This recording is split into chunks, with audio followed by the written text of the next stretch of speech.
Hey everybody, welcome back to Encounter. It's so great to see you again. You know, our lives are made up of everyday destinations. You know, all those places we need to be, people we need to hang with, right? Shows we need to binge watch, that incredible burger joint that we've yet to experience. But what about the destinations with capital D?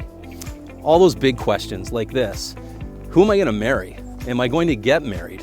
Am I going to live in a house? Will I have enough to afford a house? What am I going to do with my life? Then there's the even bigger questions that come with bigger destinations, like this. Why am I even here on this planet taking up space and oxygen?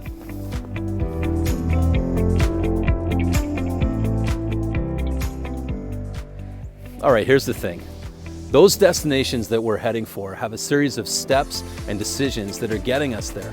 Now, as life-changing as a great burger joint can be, it likely isn't affecting your eternity. Okay, listen, if there's great burger joints in heaven, that's going to be an awesome thing.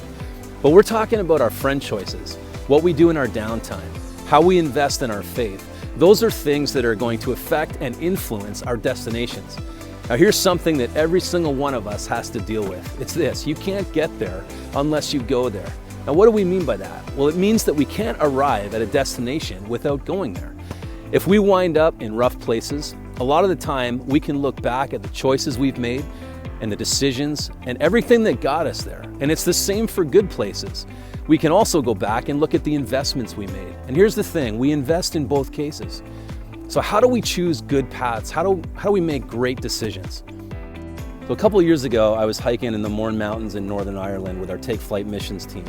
Now, the Mournes aren't like the Rockies or anything, but they are substantial, about 2,800 feet, and they do see a lot of crazy weather changes, and they can happen fast. On this particular day, we couldn't see anything because of low cloud, driving winds, rain, and even wet snow. I remember it cleared for about 20 seconds, and we saw this beautiful lake to our right, and then it was gone, covered by cloud. I mean, we didn't even know it was there. I also remember looking up on the path and seeing sheep about 10 feet ahead of us, standing right in the middle, kind of looking at us wondering, what are you doing up here? Now, in order to know where we're going, we needed to use a compass and a map because there were no physical markers that we could use. Nothing was familiar to us.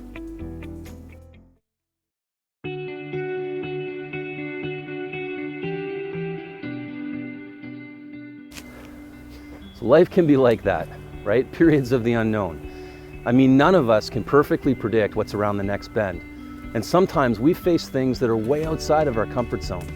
But when it comes to life and where we're heading, hopefully you're wanting to live in God's will, because He's with us and He wants us to walk with Him. And that can be really difficult and confusing sometimes. So in this Pathways series, we want to share some things that will help in that journey. So let's introduce Abram to you. We find out about him in Genesis chapter 12. He's an Old Testament character, and that was his name until it was later changed when he made a special covenant with God. He was content, routine, normal, perhaps even comfortable with his life, but there's something very significant. Abram's wife Sarah wasn't able to have kids, and that's going to feature into the story in a big way as we move along. So life has its ups and downs, and then in the book of Genesis, God steps into the story. This is what He says: Abram, I want you to get your things together, leave your country, your people, and your father's household, and go to the land that I will show you. And that's Genesis 12, chapter 1. Now, I have to believe that that's a lot for a guy who's 75 years old. I mean, there's not a lot of information there. I'd be asking God a lot of questions.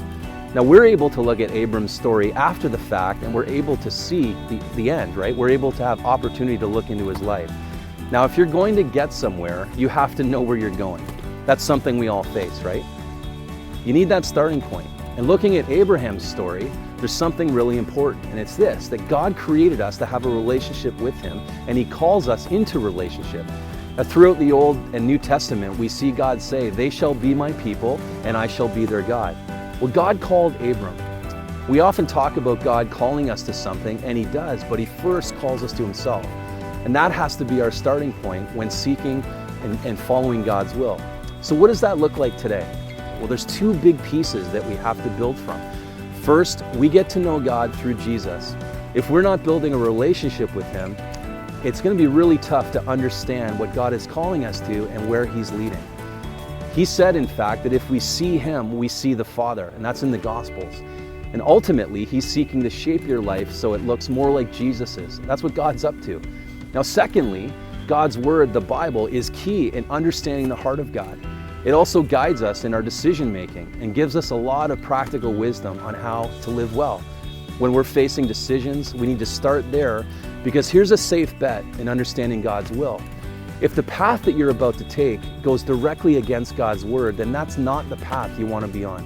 More about that to come. But understanding the Bible, particularly the stories and teaching about Jesus, are going to be key in following God's path. Now, we're not going to have all the specifics all the time, but there is something that is God's will 100% of the time for all of us. It's this: it is always God's will to love Him with our heart, soul, mind, and strength, and to love others. He will take care of the context. See, we get sidetracked when we start to play the GGWG game. It's Guess God's Will game, right? We let our emotions and our circumstances be the guide to where we think God is leading us. So here's how it could look, right? Let's say you've been really sensing that God is leading you to start dating, and you've noticed that special someone who sits next to you in French class. You've checked all the boxes. You've prayed about it. They're attractive, at least from what you can see behind the mask. They've been sitting 6 feet away from you all semester. I mean, that seems like divine intervention. I mean, you could say that God is using COVID, a global pandemic, to put you guys in such close proximity, right? You've always dreamed of someone who's from Europe, and I mean, French class is pretty much European, right? All the boxes are checked. You're pretty convinced that this is the one, so you're going to probably spend the rest of your life with them. So you're gonna ask them out, but then the lockdown happens. You can't IM them, because here's how it would go. Hey, it's so-and-so from like French class. We like sit close to each other, about 6 feet away. So I was thinking, do you like want to go out sometime? And they ghost you because they have no idea who you are, because you haven't said anything in class for 4 months, and they have no idea what you look like. Now, hopefully that's not you, but those types of things do happen. And so we need to stop trying to guess God's will. You don't have to guess at where to begin, because it is always God's will to love Him with your heart, soul, mind, and strength, and to love others as yourself. He'll take care of the context. There's no context or circumstance that can change that, and it's key to start here when seeking God's will. Who you're dating, where you're thinking about going to school, how you respond to strangers, your career path, how you work at your job, etc. So nothing can change the reality that we're called to love God with everything that we've got and love others as ourselves. In fact, we can build on this because Jesus Himself was once asked, what is the greatest commandment? And here's what He said to the person that asked. He answered with this: the first and greatest commandment is to love the Lord your God with your heart, soul, mind, and strength, and love your neighbor as yourself. And that's Matthew 22:36-40. See, there's no confusion to that statement. So as we head into this series, realize that you're called into relationship with God.